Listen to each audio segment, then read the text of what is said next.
நீங்க தூங்கிட்டு இருக்கீங்க. கனவுல உங்களால உடலை விட்டு வெளியே வர முடியுது, கண்ட்ரோல் பண்ண முடியுது. அது வித்தியாசமான உணர்வா இருந்தாலும் இதை மிஸ் பண்ணிட கூடாதுன்னு என்னதான் இருக்குன்னு தெரிஞ்சுக்க மேல பறந்து போறீங்க. ஒரு கட்டத்துல பூமியை விட்டு விண்வெளிக்க வரீங்க. சத்தியமா உங்களால என்ன நடக்குதுன்னு நம்பவே முடியல. ஆனா அந்த தருணம் உங்களுக்கு பின்னாடி ஏதோ ஒரு வித்தியாசமான மாற்றம் ஏற்படுறத மட்டும் உங்களால உணர முடியுது. அவ்வளவு பெரிய அண்ட சராசரத்துல நீங்க யாரை நம்புறீங்களோ அவரே இருள்ல இருந்து வந்து உங்களை கவனிச்சுட்டு இருந்தா அந்த நொடி உங்களுக்கு எப்படி இருக்கும், என்ன ஃபீல் பண்ணுவீங்க? இது ஜஸ்ட் ஒரு இமேஜினேஷனுக்காக தான் சொன்னது. ஆனா உலகத்துல சில பீப்பிள் இந்த ஆஸ்ட்ரல் பாடி எக்ஸ்பீரியன்ஸ், அதாவது சிம்பிளான டேர்ம்ல சொல்லணும்னா அவுட் ஆஃப் பாடி எக்ஸ்பீரியன்ஸ், தான் உடல்ல இருந்தே வெளியே வந்து சில விஷயங்களை கண்ட்ரோல் பண்ண முடிஞ்சதுன்னு சில பீப்பிள் சொல்லியிருக்காங்க. அதை பத்தின ரிசர்ச்சும் போயிட்டு தான் இருக்கு. இப்ப வந்து ராமாயணம் டீசர்ல ஏன் ஒரு கடவுளையும் ஸ்பேஸ் விண்வெளியில இன்ட்ரோ பண்றாங்க? அது மட்டும் இல்ல, அவங்கள சுத்தி ஏன் காஸ்மிக் எனர்ஜில போயிட்டு இருக்கு, ஏன் ஒவ்வொரு கடவுள்களுக்கும் வெவ்வேறு கலர் யூஸ் பண்ணிருக்காங்க, அதெல்லாம் என்ன சொல்ல வருது, அதோட டீசரோட கடைசியில வர ஒரு சிம்பிளுக்கும் பின்னாடி இருக்கிற கதைகள் என்ன இருக்குன்றதெல்லாம் ஷார்ட் அண்ட் ஸ்வீட்டா இன்ட்ரெஸ்டிங்கா ஃபாஸ்டா பாத்துடலாம். நீங்க, நானு, இந்த பூமியில வாழ்ற மனிதர்கள் எல்லாருமே டைம், நேரம், ஆயுள் காலம், வேலை செய்ய எனர்ஜி ட்ரெயின் ஆகுறது, பசி, தூக்கம், இப்படி எல்லா எமோஷன்ஸையும் சரியா ஃபாலோ பண்ணிட்டு வர பீங்ஸா தான் நாம இந்த உலகத்துல எக்ஸிஸ்ட் ஆயிட்டு இருக்கிறோம். நாம மட்டும் இல்ல, இந்த பூமியில வாழ்ற எல்லாருக்குமே இந்த விதிமுறைகள் கரெக்டா செட் ஆகும். யோசிச்சு பார்த்தா அப்ப யாருக்கு தான் இந்த விதிமுறைகள் பொருந்தாதுன்னு கேட்டோம்னா, ஒரு நம்பிக்கையில நம்ம கும்பிடுற கடவுளை கை காமிப்போம். சரி, எந்த உலகத்துல இந்த விதிமுறைகள் இல்லைன்னு கேட்டா ஸ்பேஸ், விண்வெளி தான் நமக்கு தெரியாத மிகப்பெரிய மர்மமான உலகம். அதை பத்தி தெரிஞ்சுக்க இன்னும் எவ்வளவு இயர்ஸ் ஆகும்னு யாராலையும் கரெக்டா சொல்ல முடியாது. அப்ப எல்லாரும் மேல இருக்காங்களா, அதனாலதான் மேல இருக்கிறோம் பார்த்துப்பான்னு கை காட்டுறோமா, இப்படி சில கொஸ்டின்ஸ் எல்லாம் ரேண்டமா வருதுல. நான் ஸ்கூல் படிச்ச டைம்ல எங்க எல்லாரையும் டூர்ன்ற பேர்ல ஆழியாருக்கு கூட்டிட்டு போனாங்க. அங்க சொல்றதெல்லாம் எனக்கு கேட்கும் போது, என்ன சார் என்னென்னமோ சொல்றீங்க, கேட்க ஏதோ மேஜிக் மாதிரி இருந்தது. அவங்க என்ன சொன்னாங்கன்னா, இந்த பிரபஞ்சம் முழுசாவே காஸ்மிக் எனர்ஜிஸ், பாசிட்டிவ் எனர்ஜிஸ் எல்லாம் நிறைய இருக்கு. உங்களால கரெக்டான முறையில நாங்க சொல்ற மாதிரி மெடிடேஷனை ஸ்ட்ரிக்ட்டா ஃபாலோ பண்ண முடிஞ்சா உங்க சக்கரங்கள் எல்லாம் ஒரே நேர்கோட்டில் அலைன் ஆகி பிரபஞ்சத்துல இருக்கிற நல்ல பாசிட்டிவ் எனர்ஜிஸை உங்களால அட்ராக்ட் பண்ண முடியும். அது உங்க உடலையும் சரி மனதையும் சரி ஒரே நேர்கோட்டில் சரிசமமாக்கி ஸ்பிரிச்சுவல் எனர்ஜினா என்ன, ஆன்மீகம்னா என்ன, நிஜமான தெய்வ சக்தினா என்னன்னு உங்களுக்கு செல்ஃப் ரியலைசேஷன் வர வைக்க உதவியா இருக்கும்னு சொல்லிட்டு இருந்தாங்க. எனக்கு தூக்கம் தான் வந்தது. ரொம்ப கேஷுவலா விளையாட்டா எல்லாத்தையும் எடுத்துக்கிட்டேன். ஆனா அவங்க சொல்றதுல ஏதோ ஒரு உண்மை மட்டும் ரொம்ப ஸ்ட்ராங்கா இருக்குன்றத என்னால உணர முடிஞ்சது. அப்பவே நான் நம்பினேன். அதுக்கப்புறம் லூசின்னு ஒரு ஹாலிவுட் படம் பார்த்தேன், ஆக்ஷன் சைஃபை. நீங்களும் அந்த படம் பார்த்திருக்க நிறைய வாய்ப்புகள் இருக்கு. அந்த படத்தை ரிசர்ச் தீசிஸ் ஸ்டடி பண்ணவங்க ஏகப்பட்ட கான்செப்ட் எல்லாமே இந்து மித்தாலஜி கூட மெர்ஜ் ஆகிருக்கு, அதோட இன்ஸ்பிரேஷன் நல்லாவே தெரியுதுன்னு அவங்க தீசிஸ்ல மென்ஷன் பண்ணியிருந்தாங்க. படத்துல வர அந்த லூசிக்கு ஒரு ட்ரக் எடுத்துக்கிட்டதால மூளை அபரிதமா ஃபங்க்ஷன் ஆக ஆரம்பிக்கும். அது கொஞ்சம் கொஞ்சமா ஏற அவ தன்னோட உடலையே உணர ஆரம்பிப்பா. செல்ஸ், டிஷ்யூஸ், பிளட், ரத்த ஓட்டம் எல்லாமே எப்படி இயங்க ஆரம்பிக்குதுன்ற ரகசியத்தை புரிஞ்சு உணர ஆரம்பிச்சதும் முழுவதுமா செல்ஃப் ரியலைசேஷனை அட்டைன் பண்ணிடுவா. தன்னை பத்தி எல்லாமே தெரிஞ்சுக்கிட்டதும் அதுக்கப்புறம் இந்த பிரபஞ்சம் எப்படி உருவாச்சு, அதோட ரகசியங்கள் என்ன, எங்க ஆரம்பிச்சு எங்க வந்து நிக்குது, ஸ்பேஸோட சீக்ரெட்ஸ் என்ன, யூனிவர்ஸோட சீக்ரெட்ஸ் என்னன்னு எல்லாத்தையும் தெரிஞ்சுக்க ஆரம்பிச்சதும் அவ அந்த யூனிவர்ஸோட ஒரு பார்ட்டாவே மாறிடுவா.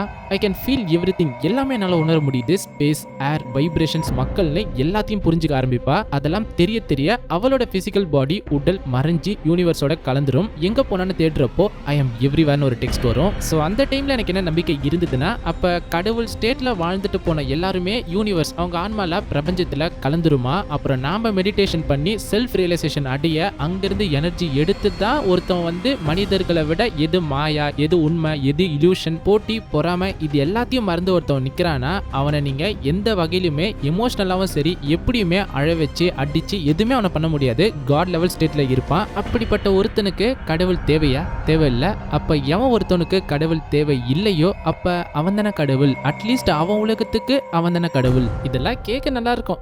அதுவே டவுட்டா இருக்கு எத்தனை பேர் இன்ட்ரெஸ்டிங்கா கேட்டீங்கன்னு. பட் ஃபாலோ பண்றதெல்லாம் ரொம்ப கஷ்டம். அப்படி பண்ணிட்டா இந்த உலகமே சொர்க்க பூமியா ஆயிடும். பட் அதுக்கெல்லாம் வாய்ப்பே இல்லை. இவ்வளவு பேசுறேனே, நானே வீடியோக்கு லைக் பண்ணுங்க, சப்ஸ்கிரைப் பண்ணுங்கப்பா, சப்போர்ட் பண்ணுங்கன்னு தான் கேட்க போறேன். ஸோ எல்லா மாயா எல்லாத்தையும் கடந்து போறதெல்லாம் ரொம்ப கஷ்டம். உலகத்துல இருக்க ரியாலிட்டியா தான். ஸோ கதையை கேளுங்க, நல்லா இருக்கும். அட்லீஸ்ட் இது தெரிஞ்சு வச்சுக்கோங்க, என்னைக்காச்சும் ஒரு நாள் வாழ்க்கையில சில விஷயங்களுக்கு உதவியா இருக்கும். டீசரோட ஸ்டார்டிங்லயே எடுத்ததும் பிரம்மாவை தான் காமிக்கிறாங்க.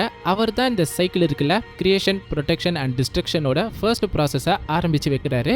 ஸோ த காட் ஹூ கிரியேட்ஸ்னு ஃபர்ஸ்ட் அவரை இன்ட்ரோ பண்ணது சூப்பரான கான்செப்ட். பிரம்மாவுக்கான அனிமேஷன் முடிகிற கடைசி 3 செகண்ட்ஸ்ல தான் அவருக்கு 3 தலை இருக்கிறத உங்களால விசிபிளா நோட் பண்ற மாதிரி அமைச்சிருக்காங்க. ஆனா அவருக்கு பின்னாடியும் ஒரு தலை இருக்கு. ஸோ அந்த ஸ்டோரி படிச்சவங்களுக்கு நல்லா தெரியும், பிரம்மனுக்கு கடவுளுக்கு மொத்தமா 4 தலை இருக்கு. 4மே 4 திசைகளையும் கவனிச்சிட்டு இருக்கிற மாதிரியும் அட் த சேம் டைம் 4 வேதாஸை டினோட் பண்ணதுன்னு ஸ்டோரியில ஒரு நம்பிக்கை இருக்கு. சரி, ஓகே, பிரம்மா தான் எல்லா உயிர்களையும் படைச்சிருக்காரு, கிரியேட் பண்ணிருக்காருன்னு சொல்றாங்களே, பிரம்மாவே எப்படி இந்த பூமிக்கு ஃபர்ஸ்ட் டைம் வந்தாருன்னு தேடி பார்த்திருக்கீங்களா? நேரம், டைம்னு ஒன்று வரதுக்கு முன்னாடி சூரியன், சந்திரன், மேகம், பூமி, கடவுள், சத்தம், வெளிச்சம் இந்த மாதிரி எதுவுமே இல்லை. என்டையர் யூனிவர்ஸ் பிரபஞ்சமே ஜஸ்ட் ஒரு முடிவில்லா இருள் சூழ்ந்த கடலா மட்டும்தான் இருந்திருக்கு. வெளிச்சம், உயிரினம் அந்த மாதிரி ஒண்ணுமே இல்லை. அந்த இருள் சூழ்ந்த கடல் முழுவதும் வெறும் அமைதியால மட்டும்தான் சூழ்ந்து இருந்திருக்கு. பலாயிரம் வருஷங்கள் அப்படியே இருந்ததால அதோட பியூர் கான்சியஸ்னஸ்ல இருந்து ஒரு தங்க முட்டை அந்த கடல்ல உருவாகுது. அதுதான் கோல்டன் வாம்புன்னு சொல்லுவாங்க. அந்த கோல்டன் எக் பல வருஷமா தனியா பரிசுத்தமா அந்த கடல்ல பயணிச்சுட்டு இருக்கும்போது ஒரு நாள் அந்த யூனிவர்ஸோட பொட்டன்ஷியல்ல உடைஞ்சி அதன் வழியா தான் பிரம்மா உருவானார்னு ஒரு கதை இருக்கு. இப்போ இந்த காஸ்மிக் ஐஸ் ஓபன் ஆகுதோ அங்கிருந்தே கிரியேஷன் தொடக்கம் ஆரம்பிக்குது. முட்டையோட மேல் பக்கம் அப்பர் ஷெல் தான் வானமாகவும், லோவர் ஷெல் தான் பூமியாகவும், உள்ள இருந்து வந்த மஞ்சக்கரு தான் சூரியன், ஒயிட்ஸ் தான் கிளவுட்ஸ் அண்ட் அட்மாஸ்பியரா உருமாறி இருக்குன்னு ஒரு நம்பிக்கை. அது மட்டும் இல்ல, அந்த ஃப்ளூயிட்ஸ் தான் ஓஷன். இதன் மூலமா தான் பிரம்மா வந்தாரு. அவரோட மூச்சு காத்து தான் இந்த யூனிவர்ஸ், பிரபஞ்சம்னு கதைகள்ல, இதிகாசங்கள்ல ஒரு ஸ்டோரி இருக்கு. பிரம்மாக்கு 4 தலை மட்டும் இல்லையா, அவருக்கு 5ஆவதா ஒரு தலை இருந்திருக்காம். ஆனா அதோட எண்ணங்கள்லாம் முற்றிலும் வேற மாதிரி இருந்ததால தனியா எடுக்கப்பட்டிருக்கு. அந்த தலை தான் கல்கி படத்துல வர யாஷ்கினோட கேரக்டரைசேஷன் ஒரு கான்செப்ட் ஆன்லைன்ல போயிட்டு இருக்கு. அது கன்ஃபார்மா தெரிஞ்சா நான் உங்களுக்கு ஷேர் பண்றேன். பிரம்மாக்கு அடுத்து விஷ்ணு, தி காட் ஹூ ப்ரொடெக்ட்ஸ், காக்கும் கடவுள்னு சொல்லுவாங்க. விஷ்ணு பத்தி நிறைய இன்ட்ரெஸ்டிங் ஸ்டோரிஸ் இருந்தாலும் தசவதாரம் அந்த ஒரு படமே கான்செப்ட் அண்ட் ஐடியா வைஸ் அவர் எத்தனை அவதாரங்கள் எடுத்தாரு, ஒவ்வொரு அவதாரமும் பூமிக்கு எவ்வளவு தேவைப்பட்டிருக்கு, என்னென்ன விஷயங்கள் மாற்றங்கள் கொண்டு வந்திருக்கு, அதோட முக்கியத்துவம் எல்லாமே ஏகப்பட்ட கதைகள்ல டிஃப்ரெண்ட் வெர்ஷன்ஸா நீங்களே கேள்விப்பட்டிருப்பீங்க. அனிமேஷன் ஒர்க் பார்க்கறப்போ விஷ்ணுக்கு படத்தோட ஹீரோ ஃபேஸையே கிட்டத்தட்ட மேட்ச் பண்ண மாதிரி தெரியுது. பிகாஸ் இந்த கதையில விஷ்ணுவோட அவதாரம் ராமர், அந்த ரோல்ல தான் ஹீரோ பிளே பண்றதுனால இது ஒரு நல்ல டச்சா இருந்தது. ராமாக்கு அடுத்து தான் கிருஷ்ண அவதாரம் நினைக்கிறேன். ஒரு கதை ரொம்ப நல்லா இருக்கும். அதாவது யாதவ டைனாஸ்டி மொத்தமா அழிஞ்சதும் கிருஷ்ணர் அவருக்கு இந்த பூமியில வந்த வேலை முடிஞ்சிருச்சோ, நேரம் நெருங்கிட்டு இருக்கோன்னு லைட்டா உணர ஆரம்பிப்பாரு. அமைதியா ஒரு மரத்துக்கு அடியில மெடிடேட் பண்ணும்போது அவரோட கால் மட்டும் பயங்கரமா ஷைன் ஆகி வேற தோற்றத்துல தெரியும். அது ஏன்னு பாத்தீங்கன்னா அதுக்கு ஒரு கதை இருக்கு. பட் இப்போதைக்கு இதை மட்டும் சொல்றேன். அந்த தருணம் காட்டுக்குள்ள வந்த ஜாரான்ற அண்டர் அவர் காலை பார்த்து சம்திங் ஏதோ மான் தோற்றத்துல தெரிஞ்சதால ஏதோ ஒரு எண்ணம் அறியாமையில அவர் காலை தப்பா புரிஞ்சுக்கிட்டு நேரா ஒரு ஷார்ப்பான அம்பு எடுத்து அவர் காலை பார்த்து குறி வச்சு எறிகிறாரு. அவ்வளவுதான், அடிப்பட்ட கிருஷ்ணாவால சுத்தமா முடியல. இதுதான் நம்ம நினைச்ச அந்த தருணமான யோசிக்க ஆரம்பிக்கிறாரு. இதை பார்த்து பதறி போய் ஜாரா வந்து மன்னிப்பு கேட்க, கவலைப்படாத, போன ஜென்மத்துல நான் ராமாவா அவதாரம் எடுக்கும் போது நீ வாலி ஒரு குரங்கா இருந்த, என்னோட அறியாமையில நான் குறி வச்ச அம்பு உன் மேல பட்டதால உன் உயிர் போக நானே காரணமா இருந்திருக்கேன். ஆனா இந்த ஜென்மத்துல என்னோட கர்மா என்ன சும்மா விடல, நடக்கிற எல்லாத்துக்கும் ஒரு காரணம் இருக்கு, என்னோட கர்மா எனக்கு கரெக்டா வந்து சேர்ந்துருச்சு, நான் போக வேண்டிய நேரம் வருது, போய் வரேன்னு சொல்லி அதுக்கப்புறம் தான் கல்கி யுகம் அப்படின்னு ஒரு கதை போயிட்டு இருக்கும். ஸோ எனக்கு இதெல்லாம் உண்மையோ பொய்யோ, மித்தோ, ஹிஸ்டரியோ, வரலாறோ, பட் எனக்கு இதெல்லாம் ரொம்ப பிடிக்கும். ஒரு நல்ல மாரல் வேல்யூ உள்ள ஸ்டோரி இதெல்லாம். கடவுளுக்கே கர்மா இருக்கும்போது மனுஷங்க நம்ம எங்கன்னு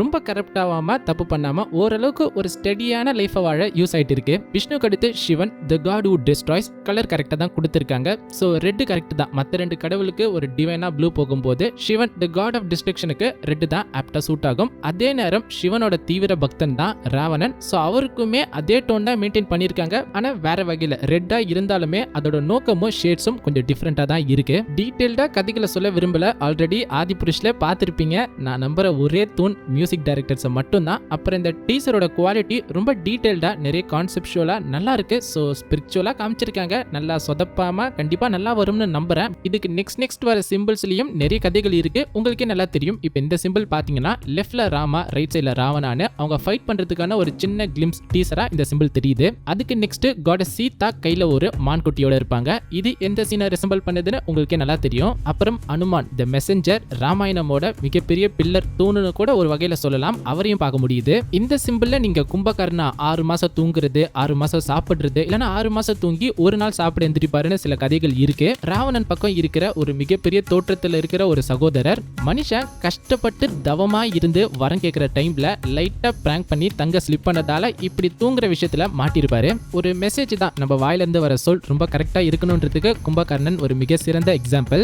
இந்த சிம்பிள்ல ஜட்டாயு அந்த மிகப்பெரிய பறவை ஒன்று இருக்கு. இருக்குல்ல, சீதா அவர்களை ராவணன் கடத்தி கொண்டு போகும்போது அந்த முயற்சியை தடுக்க எவ்வளவு கஷ்டப்படும் ஒரு சிறந்த முடிவும் கொடுத்திருப்பாங்க. இந்த பேட்டில படத்துல சரியா காமிச்சிட்டாங்கன்னா படத்தோட ஒரு எப்பிக்கான சீனாமைய நிறைய சான்ஸ் இருக்கு. லக்ஷ்மணன் சொற்பனகை கிட்ட பண்ண ஒரு செயலா இருக்கட்டும், ராவணாவை லங்காவோட அரசனா போற்றி பண்ண அந்த கிங்டம் அந்த ஸ்டைல்ல ஒரு சின்னம் இருக்கும். ஒரு கந்தர்வ சோல்ஜருக்கு சாபம் கிடைச்சிருக்கும், அதனால ஒரு கண் வச்ச டீமனா மாறி இருப்பாங்க. அந்த டீமனையும் இந்த சிம்பிள காமிச்சிருக்காங்க. சோ இந்த மாதிரி ஏகப்பட்ட கதைகளை சின்ன சின்ன சிம்பிள்ஸா டிசைன் பண்ணி அதை ஓம் என்ற சின்னம்குள்ள ஒரு கதைகளா சொல்ல ட்ரை பண்ணியிருக்காங்க. ஸோ ஓவரால் எனக்கு இந்த டீசரோட குவாலிட்டி ஸ்பிரிச்சுவலா பார்க்க நல்லா இருக்கு. ஒரு நல்ல படம் பெட்டரா வர நிறைய சான்ஸ் இருக்குமோன்னு ஒரு நம்பிக்கையை கொடுக்குது. இது எல்லாமே இந்த அனிமேஷனுக்கு மட்டும்தான். லைவ் ஆக்ஷன்ல பார்த்துட்டு வெறும் சின்ன சின்ன கிளிம்ஸ் தான், நல்லா பாலிஷ்டா இருக்காங்க. ஸோ இன்னும் நமக்கு பெரிய அவுட்புட் தெரியல, வரட்டும், வரப்ப அதை பத்தி பேசலாம். இப்போதைக்கு அனிமேஷனோட இந்த வீடியோ நான் முடிச்சுக்கிறேன். இவ்வளவு நேரம் இந்த வீடியோ பார்த்தவங்களுக்கு ரொம்ப நன்றி. வீடியோ பார்த்தவங்க ப்ளீஸ் ஒரு லைக் பண்ணுங்க. முடிஞ்ச எஃபர்ட்ஸை போட்டு தான் ட்ரை பண்றேன். ஸோ மறக்காம லைக் பண்ணி சப்போர்ட் பண்ணுங்க. புதுசா பாக்குறீங்கன்னா சப்ஸ்கிரைப் பண்ணுங்க. நல்ல கண்டென்ட்ஸ் எல்லாம் கண்டிப்பா வந்துட்டே இருக்கும். சீக்கிரம் வேற வீடியோல மீட் பண்ணுவோம். இந்த வீடியோ பத்தின ஒப்பீனியனையும் மறக்காம கமெண்ட் செக்ஷன்ல சொல்லிட்டு போங்க. அது வரைக்கும் ஜாலியா சேஃபா ஹாப்பியா இருங்க. பை மாமே.